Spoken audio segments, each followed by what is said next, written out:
Hello guys, today I'm going to show you how you can easily set the device type on your JBL Partybox on the Go 2 in the Android device.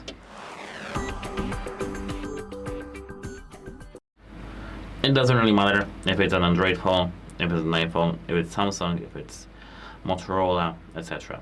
If you aren't logged in to your Google account and you don't have the internet access, probably your Google services and your phone won't find which device type is JBL Partybox on the Go 2. And to set the device type, you need to tap here this gear icon to go into the settings. Open connected devices and tap this gear icon near your device. Here, if you scroll down, you can see that I do have this option grayed out. But here you have only device type.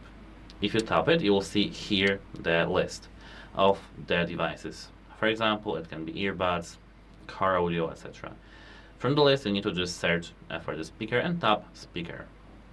And that's it. Hope it helps you and have a nice day. Goodbye.